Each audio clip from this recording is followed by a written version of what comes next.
Give it up. Noel Miller!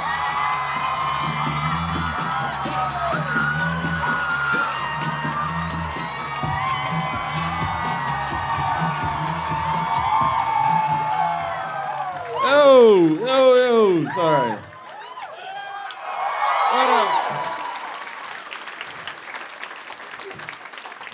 I had to do this in Philly because Philly is a special place. Mostly because you guys still have crackheads.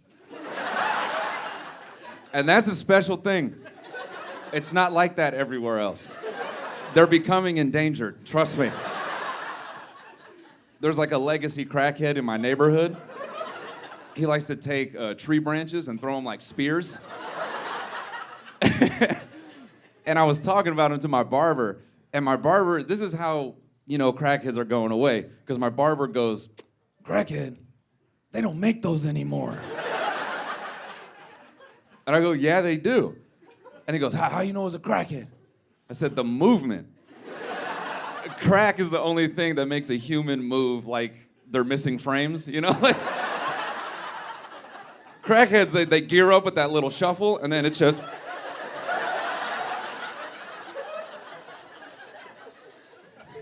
Oh, it trips me out when they lag spike in public, like they just start walking and just... Hey, motherfucker!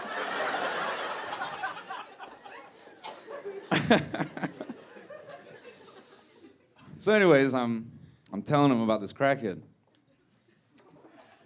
And after proving that the crackhead was real, my barber says the craziest thing I feel I've heard in a minute. He goes, "Man, crackheads used to do shit." I was in shock. I'm like, "Bro, no way you're calling the modern addict lazy."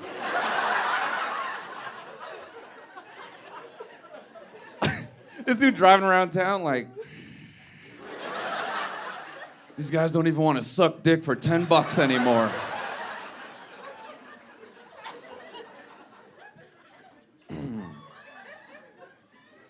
You know what I feel? I feel we need crackheads in our neighborhoods because we got to keep the Mormons alert. Mormons are crazy. You have to specify to them former or current. You got to talk to them like military. Ask a Mormon, you're like, are you former or current? They'll be like, former, did Argentina, Beirut. Then I had Dr. Pepper and I got out.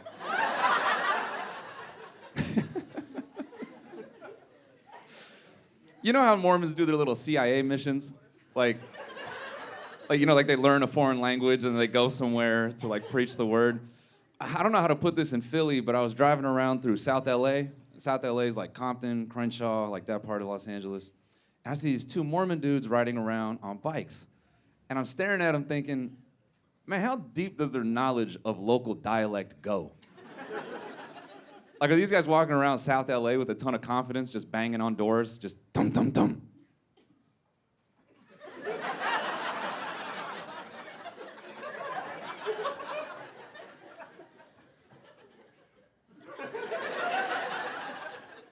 What's cracking, cuzzo?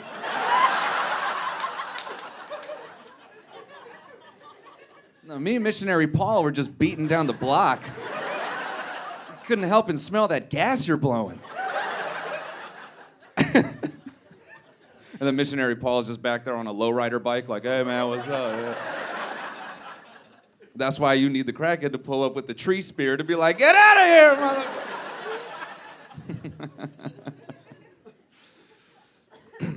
They still have crackheads in Texas. They do.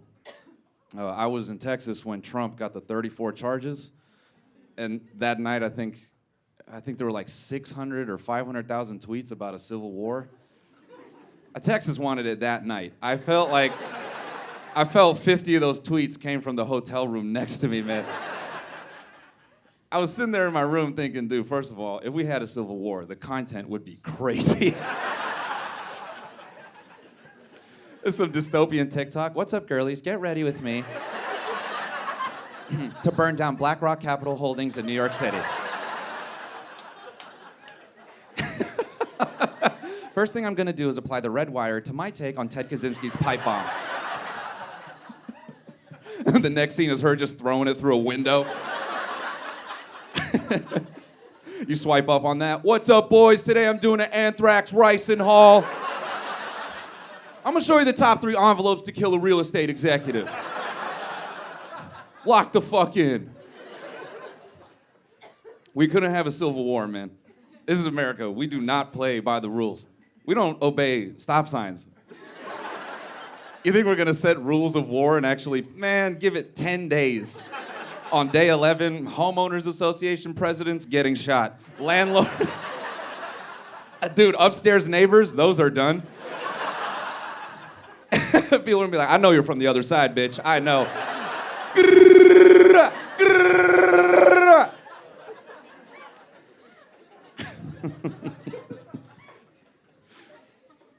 I know a civil war is not supposed to be funny, but the first one, we're far away from it. It is pretty funny.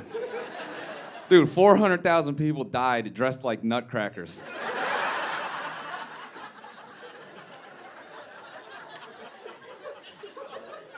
Just fighting with those long-ass guns. I looked it up. Those guns were up to 6 feet long. They're just holding small NBA forwards. And they're a little cringe. They got the penis pump on them, like.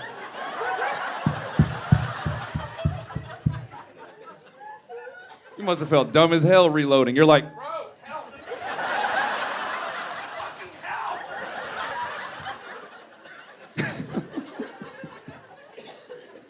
Almost threw my neck out on that. Jesus.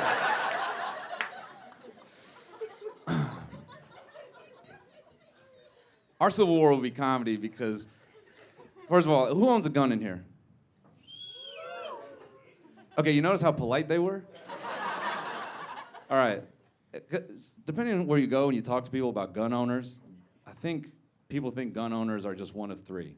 It's either a gang member, a cop, or like a bucktooth, redneck, hillbilly. Like, they think it's like the dumbest person on earth. And it's kind of that, but I would say most gun owners are just dudes that are a little on the spectrum. They like the numbers, the diameter of exit wounds. They like all those numbers. They like calculating things. If you're dating one of these, be careful, because when you act up, they're just thinking, okay, grapefruit. They're thinking about the hole in the back of your head.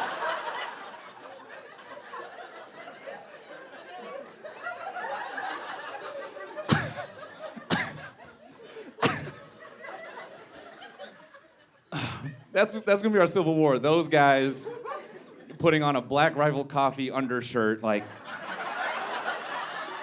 stuffing Kevlar in. Being annoying and ironic, putting an anime sticker on an SBR. We're gonna take this country back. And then they just get ran over by a college chick. Just in an armored Jetta. Ah, motherfucker! Ah!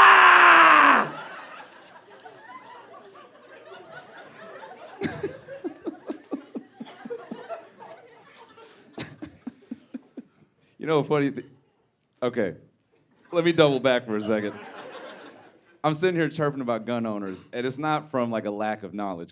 One of my best friends, he's from Houston, and every time he takes me shooting, granted, we've been shooting a bunch of times, but you know, the spectrum comes out because he's just very thorough, you know?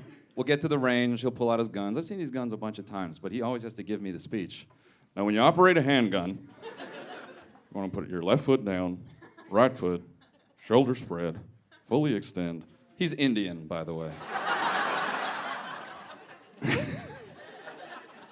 When the gun comes out, his whole voice is different. Fully extend. Inhale, exhale. Line up the iron sight. And I always have to stop him and say, dude, you are forgetting I'm a little bit on the spectrum too. God forbid I try to solve something with a firearm. I'm gonna do all that stuff you just told me. Someone could be kicking my door in. I'm watching that door. I'm gonna be freaking out. Oh, okay. Left foot down, right foot, shoulders back, Fully extend. Inhale. Exhale. And then they take the gun from me. I'm like, I didn't get to the shoot part, bitch.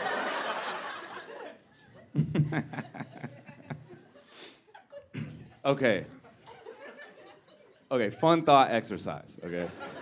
Okay, if we really had a civil war, how are we realistically picking teams? Shirts versus skins? I think we tried shirts for a while and then, I think we go to skins. And then we'd have a skin war. Guys, race war, that's what I'm saying. Oh, yeah, oh my God, that Philly education working hard, like.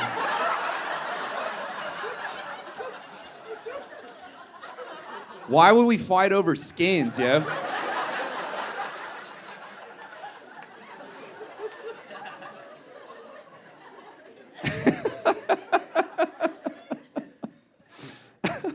I'm okay with a skin war.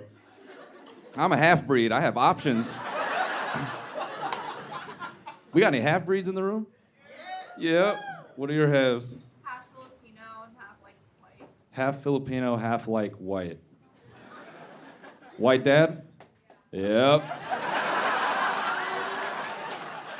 Like moths to a flame. White dudes get that Republican money and they're like, what's up with that Asian puss?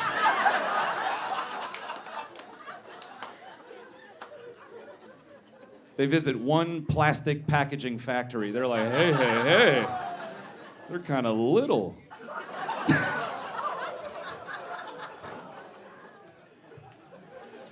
Yeah, man. If we have the skin war, me, her, every other halfie in here, dude, we're gonna be like Dominican baseball players. We're just gonna lie about our background and draft to whoever got the best contract. Me and her on Skin War draft day will be showing out. We'll be like, oh, we love being white.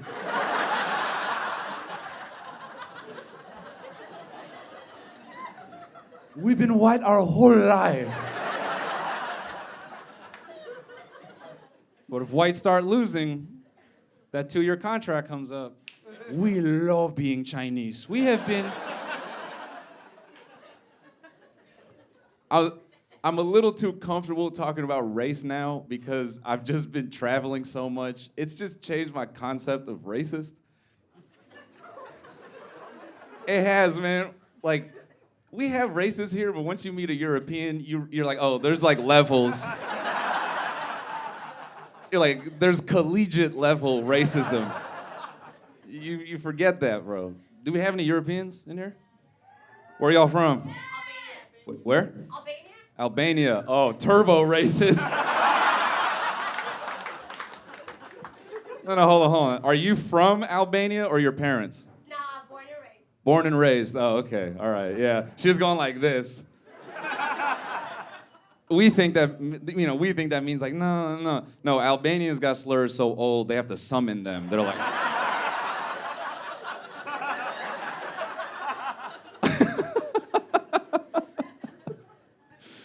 Yeah, man. Once you get a taste of European racism, you realize American racism, we're just in kindergarten. Like, we're barely on secondary colors. That's our whole thing, just going to the front of the class and being like, I don't like brown and yellow.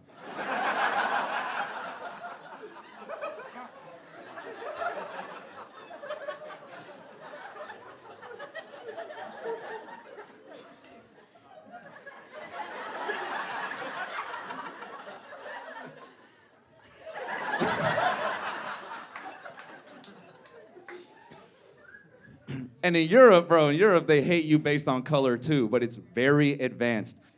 They may not, like a European may not like you because your skin is kind of alabaster. You could take an Ace Hardware paint swatch, okay? Like an 8x8 grid on the color white. It'd have all kinds of white on there. White, off-white, bone, pearl, clam, seashell, champagne, championship white. A European will look at that grid and just lock in. Polish, Albanian, Ukraine. And they hate all those motherfuckers.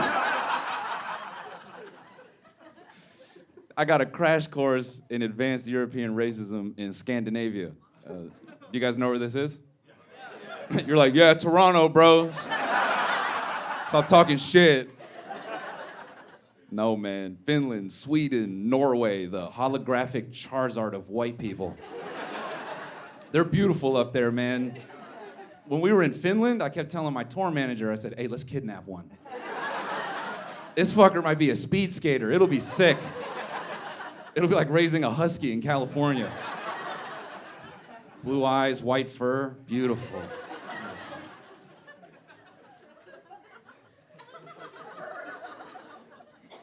We make our way to Sweden.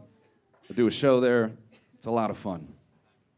Step outside the venue, and there's about 20 Swedes out there.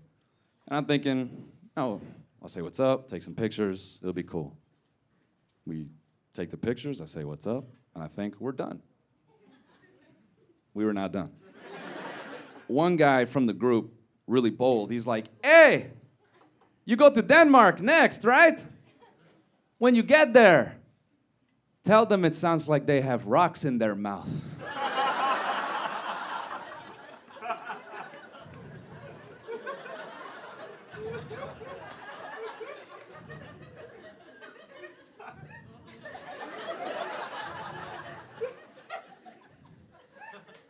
I said, bro, what are you talking about? He gets fired up again. He goes, oh, yeah, man. The Danes. It sounds like there's oatmeal in their neck.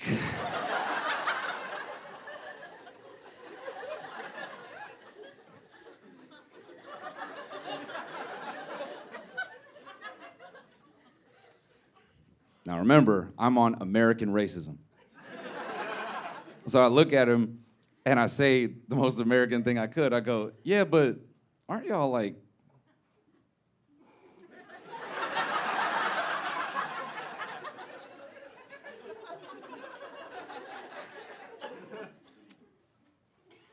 Aren't y'all like the same?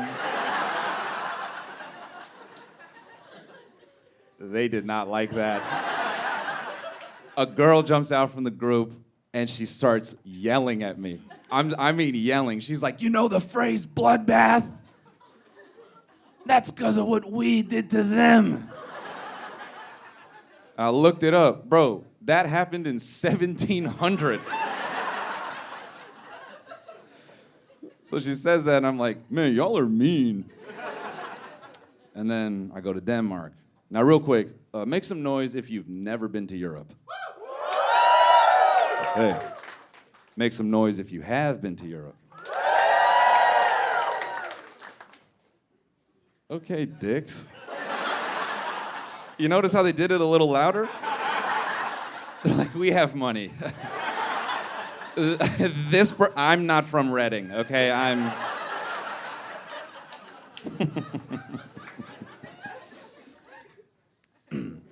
Now, I'm telling you this because here's another thing. From all this travel, I've realized a lot of people everywhere, they're just trapped where they're at. Like everyone in Missouri, they're mostly stuck there. You know? And they're working hard to get out.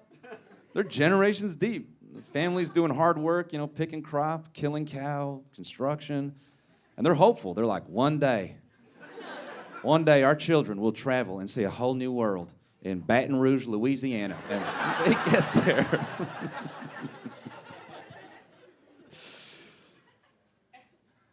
Europe is old. Very old. And you know, you guys have old buildings here, but I don't know, when an entire city that's just many blocks spans a lot of space is old like that, it kind of inspires a very stupid question as an American. You might walk into a restaurant and you'll be like, man, what is the history of this place? And you always forget that the answer is going to be really depressing. It'll be some Eastern European waiter who's like, this used to be a holding cell for French children. There was a great war a long time ago, and Sometimes the cell would get too crowded, so we'd have to dismember them and then put their body parts into this oven. You hear that information and it takes you back. You'll go, dang.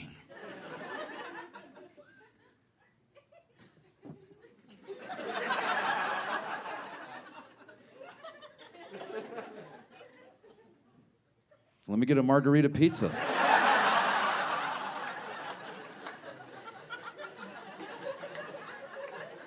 And a Coke Zero. So anyway, I fly to Denmark, and the first night I go eat at a Danish steakhouse, and it's beautiful. It looks like something that was bombed on and built over. It's gorgeous. Old meets new, it's amazing. Now for the Latinos in the room, I'm bald faded at the time. I got a bright white t-shirt on, black pants, white sneakers. I order my steak, and then I go to the bathroom. Now, I want to let you know, if you have a dick and balls in here, and you are 5'8" and under, and you have aspirations to go to Scandinavia, let me warn you right now. That urinal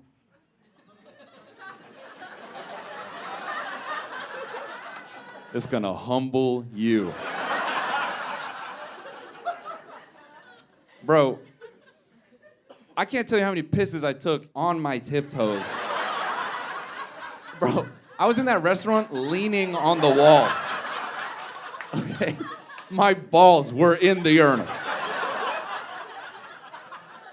I've never been so angry to be short in my life. I'm just standing there like, these men, nuke 'em all!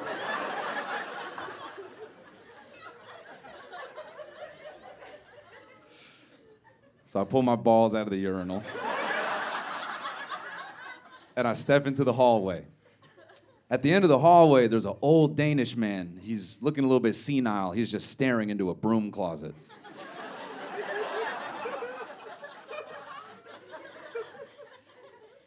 Now, me being nice, I make some assumptions. I'm calling out to him. I'm like, hey, man, are you looking for the restroom? Sir, if you're looking for the restroom, it's right here. He kind of stares in the broom closet for just a second, and then he turns to me.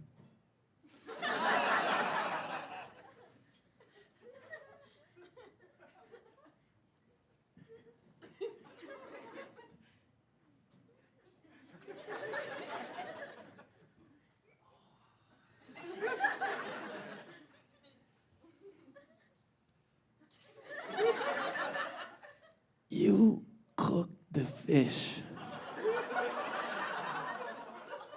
perfectly.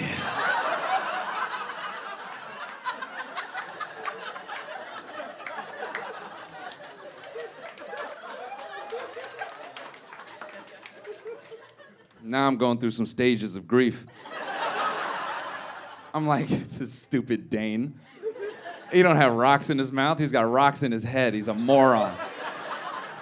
But then I'm like, chill out, he's being nice. Maybe I should lean into it. So for like a second, I thought about going, oye, compa, bathroom. But I didn't do that. I actually did the most cuck thing possible. I looked him in the eyes and I said, thank you.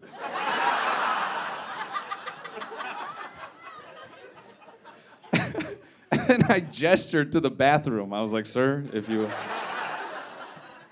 So now I'm walking back to the table. I'm like smiling because I'm ready to talk about this, just because it's funny. And you know, I'm in Denmark, and on a globe it goes Denmark, Sweden, Santa Claus. You know, we're. And I turn the corner and I look into the kitchen. I'm thinking there's gonna be elves in there. There are 4 Mexicans in that kitchen. Dude, white shirts, black pants. One of those boys was cutting up herbs, just. He looks up from his station, and I could read it in his eyes. He's like, hey, fool, your shift's not over. Get in here, dog. So I went and made another fish. Oh, thank you. Thank you.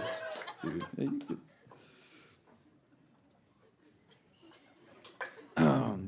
Yeah, I think now's a good time to talk about being molested.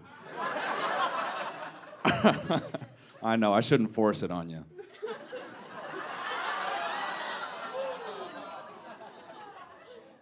But I will. Trauma's funny. There's never a good time to talk about it, you know? It's kind of like football. You gotta design plays. You gotta create opportunities in the conversation to bring it up. I was watching that new Game of Thrones spinoff, House of the Dragon, and if you haven't seen it, it doesn't matter. It really doesn't. No, all you need to know is that there's a part where it gets weird between like a princess and her uncle or something. And I just watched that, and I just got annoyed because I thought this would have been really useful like 10 years ago. It would have been great if that scene came on. I'm sitting there next to my now wife, and I could have just waited till the scene got really uncomfortable. I could have hit pause and been like, man, I kind of get what she's going through right now. Honestly, we saw that, and I was like, it feels good to be represented in media.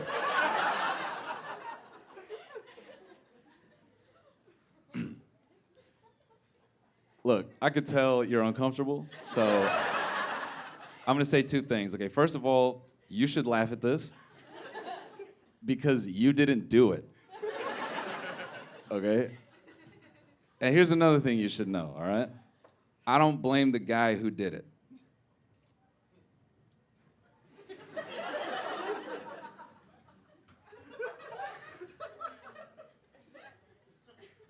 I don't. Because I was a really hot kid.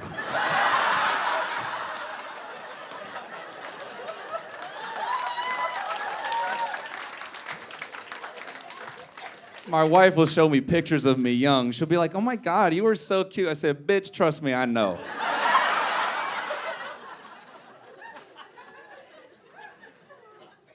I told my therapist about it recently.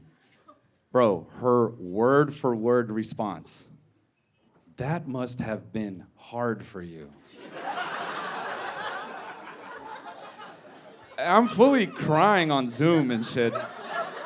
But when she said that must have been hard for you, the funny guy in me woke up immediately. Now tears are going back in my head.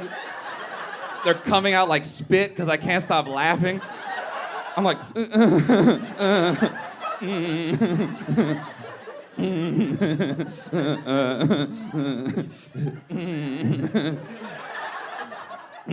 yeah.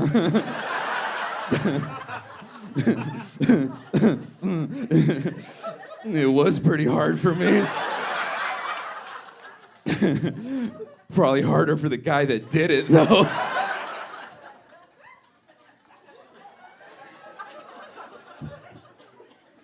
My therapist is trying to help me. She's like, why would it be harder for the guy that did it?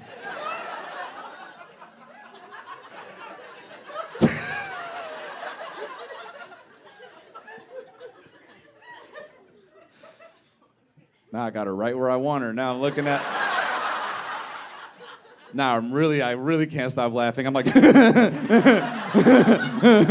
don't know. I was pretty young. Probably had a pretty tight ass. Okay, that was crazy. That was a lot. Yeah, that was a lot. Come on, guys. I'm just trying to loosen you up. Hey.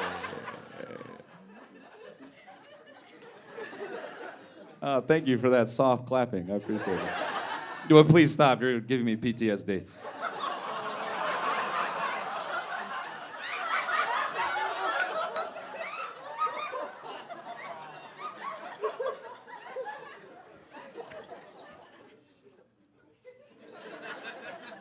Oh, yeah, I've been thinking about dying.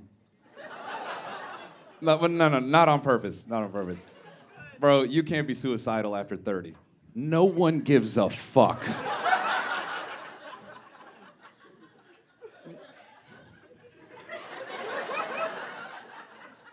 In your 20s, you tell someone, like, I want to kill myself.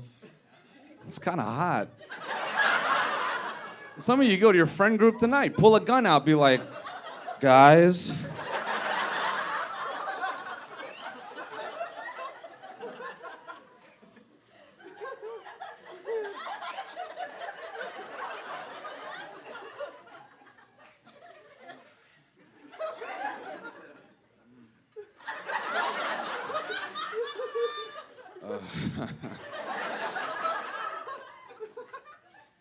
I think I might kill myself.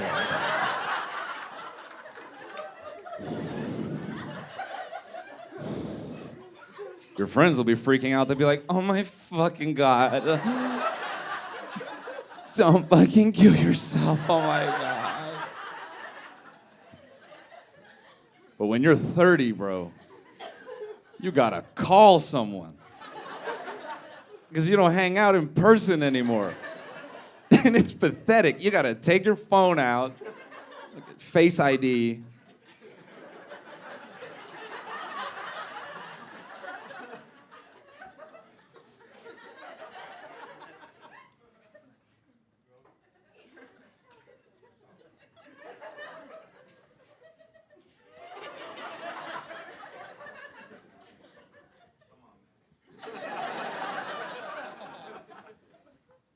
Hello? Hey, man, hey. Hey, bro, you got a second to talk? Yeah, hold on 1 second. Bryce! Bryce, get off the table, please. Bryce, get off the, down. Go to your mother, please. Can you go to your mother? Just over there, just walk right to her. Can you get him? Jesus Christ. What do you want to talk to me about, bro?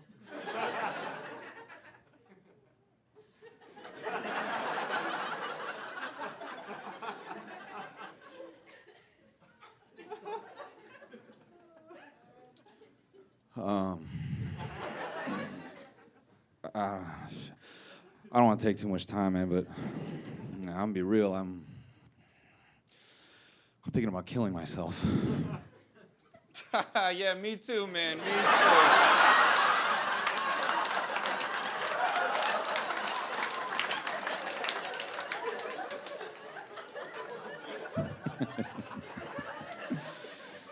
No, man, I've been thinking about dying. Because it scares me. You afraid of dying? Yeah. What's the number out of 10? 7. 7? What scares you about it? The unknown. The unknown? Yeah.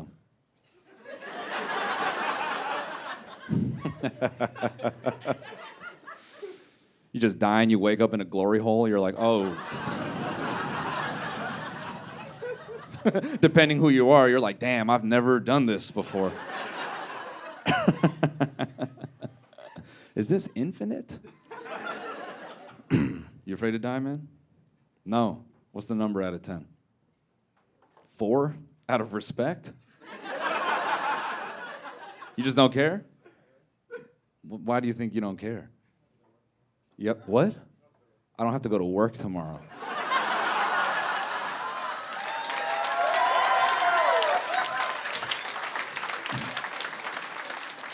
That's some old school thinking right there. Dad, are you afraid you're gonna die from all that liquor and cigarettes? Nope, because then I never have to talk to your mom again. And I don't have to see your stupid ass.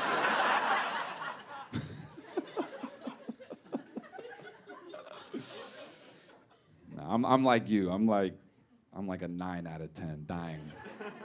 And that feeling hits bad. I'll just be washing the dishes and be like, oh, shit.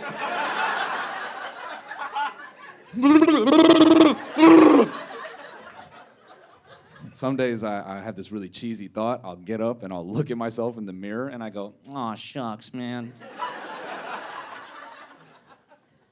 I wish I could live forever. Now, when I say that, let me be clear. I don't mean in his kingdom.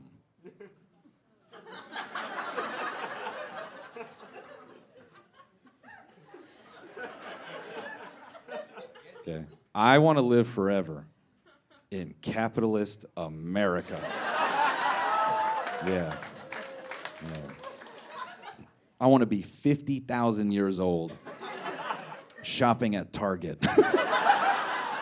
I like buying stuff, man. Buying stuff feels really good.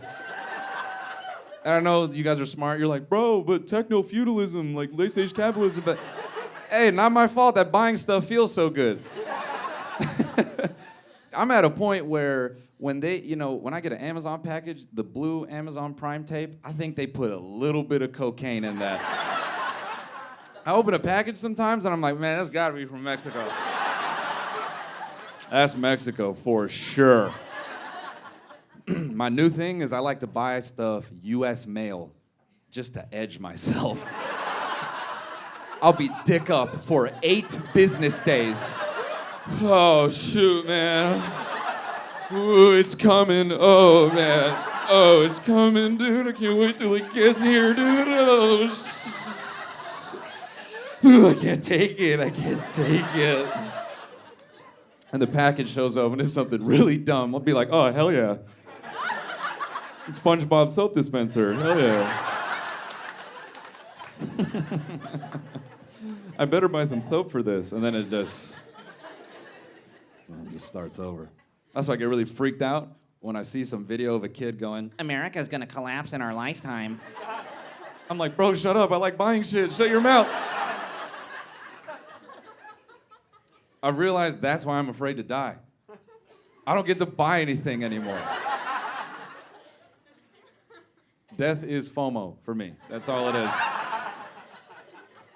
If on my deathbed, I'm looking up in the light, and I don't know, Jesus is in there just tapping his watch like, hey, man, time to go. I'm going to be panicking. I'm be like, but no, wait, what if they remake Dune again? I want to watch the movie.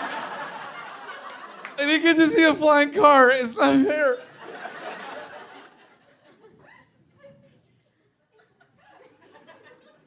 I get scared and I go to Google. I'm like, would it be possible to live forever? Google, will America fold or stand on business? And Google hits back real, in tune. It's like, nah, America's a dub. Russia's cooked, bro. That whole military chopped, bro. Oh, God. That's been the hot topic like all year. Will America collapse? And I don't know. That's not why I'm recording this. I don't know.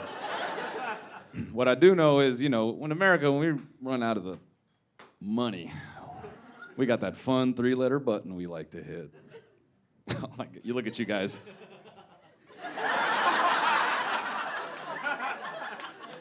Is it gay? Are they gonna turn us gay? No, bro, war. You know the one.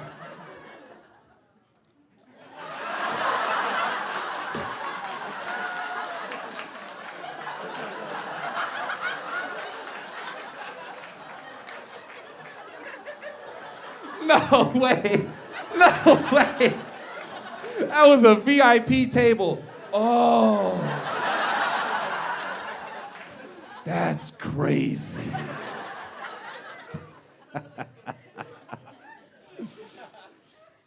War is not as easy though, They really have to try to market war, Back in the day, they took advantage. They just sent letters, put up posters. Hey, you're going. Some of your grandparents, they were like, okay. Hell yeah. Where are we going? Vietnam. Oh, yeah, that's cool. I like to travel. Yeah, that's cool. I've always wanted to go out of the country. We got to fight. Do we get paid? $1.50 a day. Hell yeah, dude. That's so much gasoline and milk. They couldn't do that now, man. If they put up some posters, sent out some letters, hey, man, you're going. Everyone in here, we'd take that letter and go, no. I'm staying home and I'm buying stuff on Temu. You can suck my dick.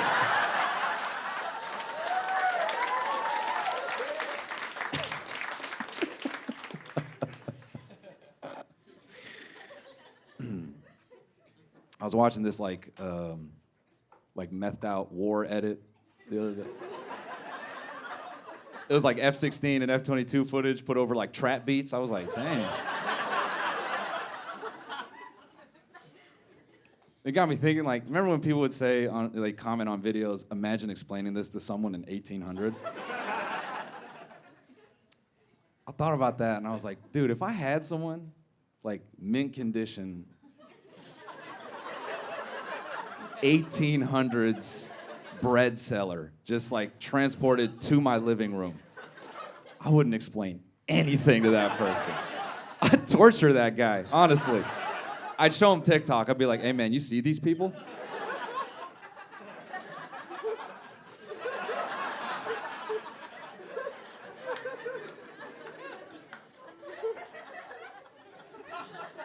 They're trapped in there.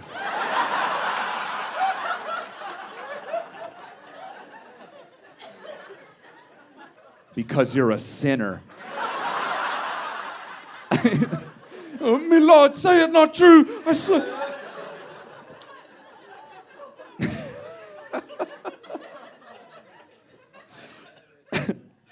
I think I have all these horrible thoughts now because I literally every day I wake up, I just start my day with car crashes on Instagram. It's bad. I'll wake up and start scrolling, and if I see a minivan going through an intersection, I'm like, oh yeah. Semi truck, semi truck, semi truck. And then I watch a family just go boom! Which is terrible, it's terrible. This is awful, man. I saw a clip pretty recently. I saw a guy, he like ninja starred through his front window. Like head and 4 limbs just. Bro, I smiled at my phone.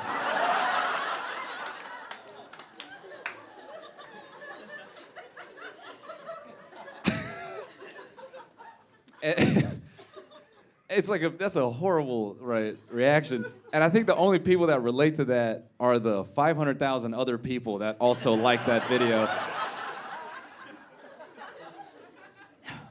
I had this like spin out in that moment. I'm like, bro, I didn't know I liked car accidents, okay?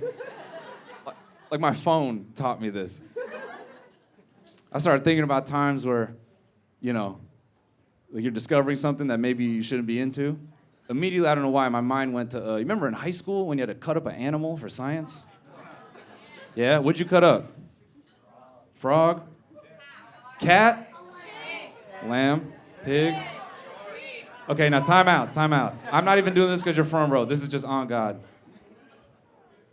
When someone says cat, that's how you know the school district has no money.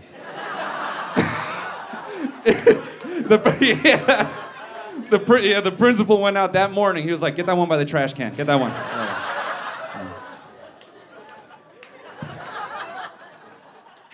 This one's big. It might have kids. We might get a 7 for 1.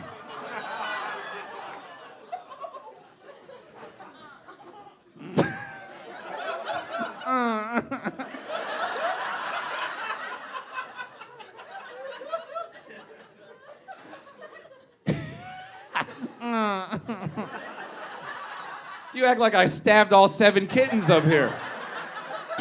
Yeah, that's what I'm doing with the act out. Good God. Anyway. You know there was one kid in your class when you were cutting up those animals. There was one kid who put that blade down and he went, hell yeah. I feel bad for those kids because they probably did the project super well. You know, they got an A. The teacher's like, great job. Don't do this at home. Okay, they're gonna put you in a jacket and it's not gonna be fun. Which, by the way, I don't think you could put a modern teenager in a straitjacket. Like, I think they put that shit on and be like, bro.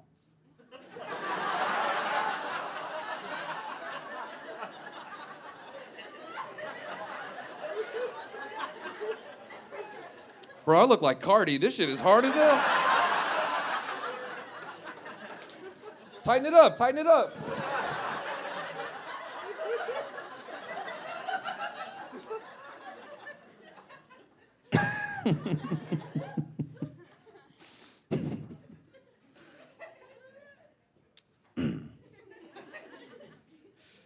I've been going through it a little bit because I cheated on my barber. I lost all the Latinos. Hey, you're a bad person, dog. The fuck is that, fool? You ever think about how barber loyalty is a little bit deeper than your own partner? I don't know what it is, man, especially as a guy. When you find a barber that can do a taper fade the way you like it, you're like, hey, man, you're my husband now.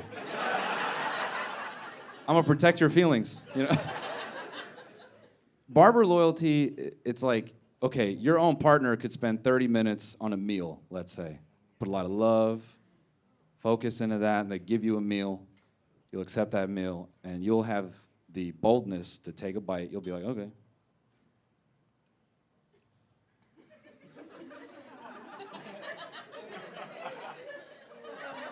Ugh, I mean, you tried, bro. Let's DoorDash. This is. But your barber could spend 30 minutes fucking this up, taking chunks out of your ego. You'll sit there and look at that shitty ass haircut and be like, bro.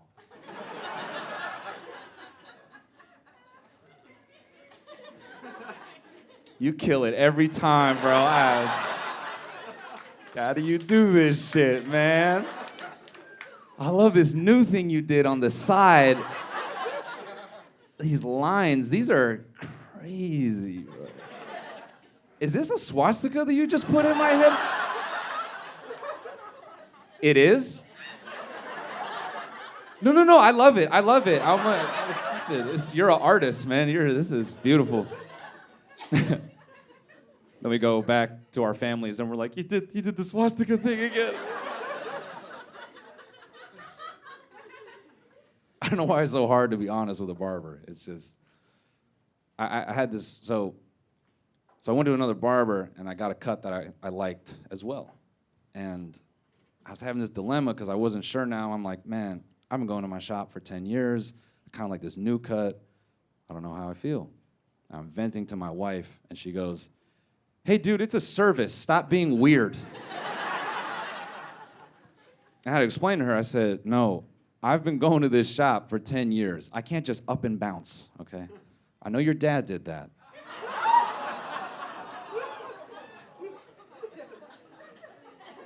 That won't work in this scenario. Although, not that it's right, but okay. When I started thinking through actually like telling my barber I'm gonna go to another shop, I didn't have the emotional strength. Like, I don't think I could actually look my barber in the eyes and be like, yo, bro, I love you, but I'm gonna go do my own thing now. So in that respect, I kind of understand why deadbeat dads, they kind of have that last look at you in the doorway, just on their way out.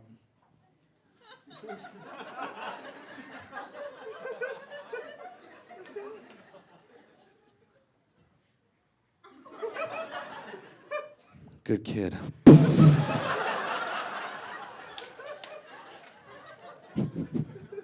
Because when I thought about it, if I actually broke up with my barber, there would be that inevitable last haircut where I know, but he doesn't know.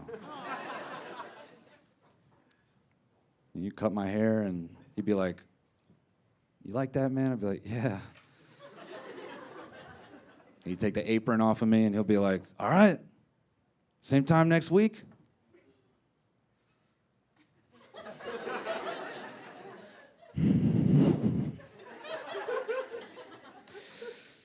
Yeah, bro. Same time next week. Yo, before I get out of here, man, it's crazy. I found this really cool video of a lake on YouTube. You should check that shit out, man. Because you know of Mice and Men. Right, where he takes his friend out to the lake and shoots him in the back of the head. That's what I'm saying I'd do. I would shoot my barber in the back of the head. Because I know how to do it now. Left foot down, right foot.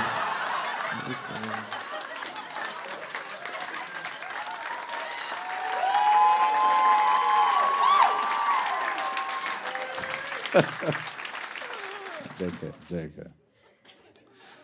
Yo, man, let me say this, and I'll dip, but I've been living truly in fear for the last, year and a half, because about a year and a half ago, I read this article about these dudes.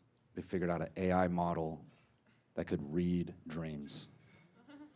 And as a married hetero guy, that's the worst technology that could ever exist. Every night I go to sleep, I'm terrified that I'm gonna wake up from a wet dream. Just. And there will be medical leads on the sides of my forehead. And I'm gonna sit up, I'm gonna look over, and I'm plugged into the Facebook dream printer. And my wife is standing over that printer, like, lay back down, you're gonna fuck it up. You're caught, asshole, nice try. Let's see who's got you so hard in the morning. Lay down.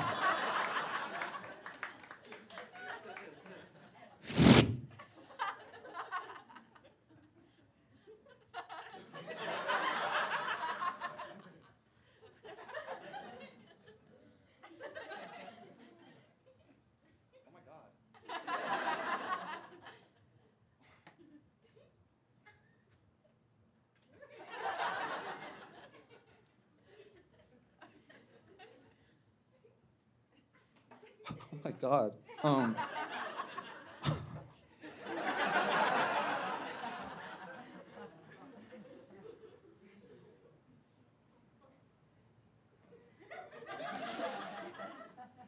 Isn't this the guy who molested you? Yo, Philly. Hey, thank you so much for coming out, man.